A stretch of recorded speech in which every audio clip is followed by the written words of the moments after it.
Optical instrument करते हैं।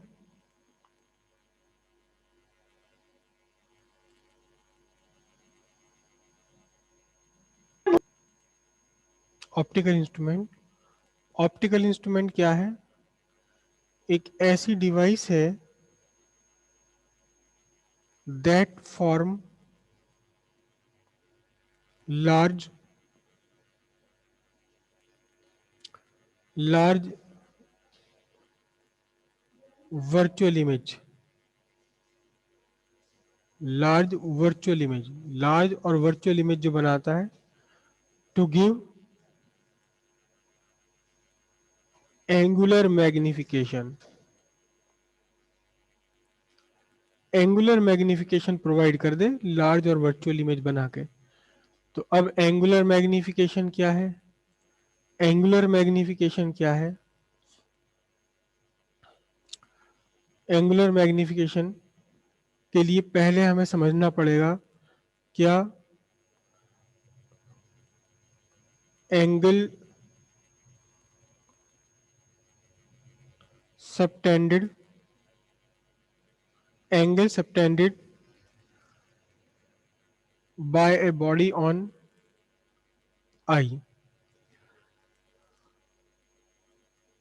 ये एक बॉडी है ए बी और यहां आपकी आंख है, ये पोजीशन ऑफ आई है। तो इस बॉडी के दोनों एक्सट्रीम्स को आप अपनी आंख तक ज्वाइन कर दें, जो भी एंगल बना, this is the angle subtended by body at your eye, angle subtended by body at your eye, this is the angle subtended by body at your eye. और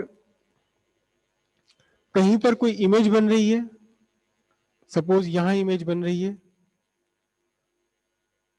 किसी भी इंस्ट्रूमेंट से बन रही हो, चाहे ये क्या है ऑब्जेक्ट और ये क्या है इमेज।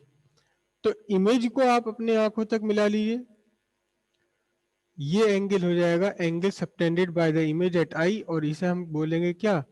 इसे बोलेंगे हम beta. Angle subtended by object at eye का मतलब ऑब्जेक्ट के टॉप और बेस दोनों एक्सट्रीम को आप आंखों तक मिला दीजिए, ये angle subtended by object at eye. और कहीं अगर इमेज बन रही है तो इमेज के दोनों एक्सट्रीम्स को मिला दीजिए आप, तो ये भी angle subtended by image at eye बन जाएगा। इमेज वाले एंगल को बीटा से रिप्रेजेंट करेंगे, ऑब्जेक्ट वाले एंगल को अल्फा से रिप्रेजेंट करते हैं। ठीक है। अब हमने यहां वर्ड यूज किया है एंगुलर मैग्निफिकेशन। एंगुलर मैग्निफिकेशन है क्या? एंगुलर मैग्निफिकेशन है क्या? एंगुलर मैग्निफिकेशन, एंगुलर मैग्निफिकेशन क्या है? एंगुलर मैग्निफिकेशन एम से रिप्रेजेंट करेंगे हम। ये एम क्या है? एम है आपका angle subtended by image at eye divided by angle subtended by object at आई।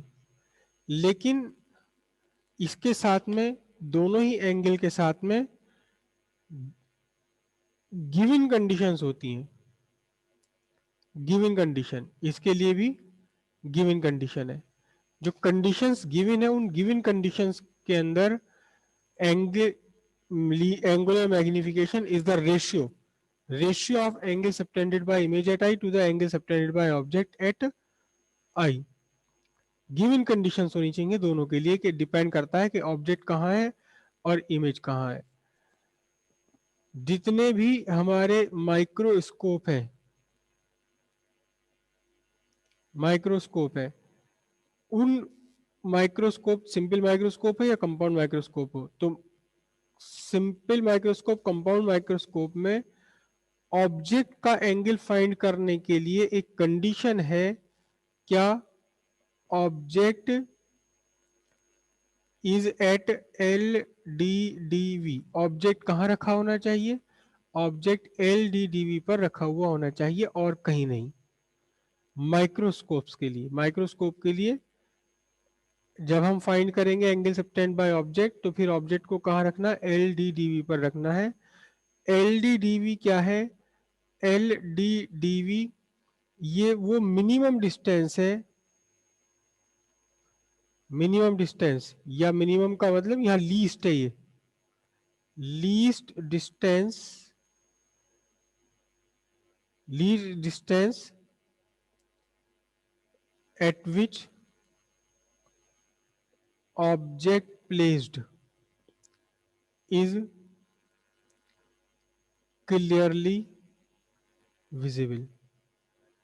कम से कम वो डिस्टेंस आंखों के सामने जहां रखा हुआ ऑब्जेक्ट क्लियरली विजिबल हो जाता है। और ये for normal eye, for normal eye ये जो LDDV है, LDDV जिसे हम कैपिटल डी से रिप्रेजेंट करते हैं, ये 25 सेंटीमीटर है। सीधी बात यह है कि 25 सेंटीमीटर पर अगर आप रखेंगे तो आपको जो भी आप ऑब्जेक्ट है वो आपको क्लियर दिखाई देगा, और दिखाई देगा कैसे? विदाउट स्ट्रेन, आंखों पर जोर डाले बिना दिखाई देगा। ये आंखों पर जोर डाले बिना ये दिखाई देगा। कब? जब 25 सेंटीमीटर पर रखा है। और अगर 25 सेंटीमीटर से पास ले आए आप ऑब्जेक्ट को, ऑब्जेक्ट को अगर आप 25 सेंटीमीटर से ज्यादा क्लोज ले आए, तो फिर ये ऑब्जेक्ट आपको दिखाई तो दे सकता है लेकिन आंखों के ऊपर जोर पड़ेगा। तो LDDV क्या है? LDDV वो कम से कम छोटी से छोटी डिस्टेंस है जहां रखा हुआ ऑब्जेक्ट क्लियरली दिखाई दे जाए, लेकिन कैसा दिखाई दे? दिखाई दे कैसा? बिना आंखों पर जोर डाले हुए। नॉर्मल आई के लिए ये LDDV 25 सेंटीमीटर है। तो जब भी हम माइक्रोस्कोप के लिए angle subtended by object at eye find करेंगे तो ऑब्जेक्ट को रखना होगा LDDV पर, यानी 25 सेंटीमीटर पर। लेकिन अगर हमने फाइंड करना है angle subtended by object at eye, किसके लिए? टेलीस्कोप के लिए। किसके लिए? टेलीस्कोप के लिए। तो फिर सिंपल सी बात है, ऑब्जेक्ट कहाँ है? इन्फिनिटी पर है। क्योंकि ऑब्जेक्ट को अगर पास ले आते तो टेलीस्कोप का यूज ही क्यों करते? ऑब्जेक्ट को अगर 25 सेंटीमीटर पर ला सकते हैं तो फिर टेलीस्कोप ही क्यों यूज करेंगे? तो टेलीस्कोप में, टेलीस्कोप के लिए जब हमें फाइंड करना होगा angle subtended by object at eye, तो फिर ऑब्जेक्ट को कहाँ रखना पड़ेगा? जहां वो है, इन्फिनिटी पर। लेकिन माइक्रोस्कोप के लिए फाइंड करेंगे तो फिर ऑब्जेक्ट को रखना पड़ेगा कहाँ? LDD पर। अब बात रही है angle subtended by image at eye. तो इसके लिए क्या कंडीशंस है? इसके लिए दो कंडीशन होती हैं। Angle subtended by image at eye find करने की दो कंडीशंस होती हैं।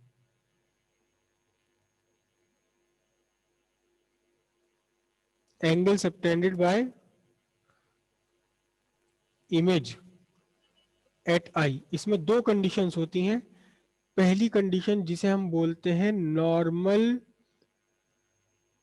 एडजस्टमेंट, इसमें फाइनल इमेज कहाँ? इन्फिनिटी पर। और दूसरी कंडीशन जिसे हम बोलते हैं नियर पॉइंट एडजस्टमेंट, इसमें कहाँ है? इमेज एट 25 यानी कि LDDV पर है। इमेज कहाँ है? LDDV पर है। तो एंगल सबटेंडेड बाय इमेज दो तरह से फाइंड किया जा सकता है, या तो तब जब फाइनल इमेज इन्फिनिटी पर बन रही हो, या तब जब फाइनल इमेज LDDV पर बन रही हो। ठीक है, कंडीशंस चाहे कुछ भी हो, एंगुलर मैग्निफिकेशन का फॉर्मूला यही रहता है, angle subtended by image at eye to the angle subtended by object at eye. Object का कितना एंगल है, इसे फाइंड करने के लिए अगर आप माइक्रोस्कोप यूज कर रहे हैं तो ऑब्जेक्ट को रखेंगे LDDV पर, और अगर आप यूज कर रहे हैं टेलीस्कोप तो ऑब्जेक्ट को रखेंगे कहाँ? इन्फिनिटी पर। एंगल सबटेंडेड बाय इमेज कितना है, इसे फाइंड करने की दो कंडीशंस होती हैं। पहली कंडीशन नॉर्मल एडजस्टमेंट जब फाइनल इमेज इन्फिनिटी पर है, दूसरी कंडीशन नियर पॉइंट एडजस्टमेंट जब इमेज फाइनल इमेज कहाँ है? LDD पर 25 सेंटीमीटर पर है। नॉर्मल एडजस्टमेंट को फार पॉइंट एडजस्टमेंट भी बोलते हैं, फार पॉइंट एडजस्टमेंट।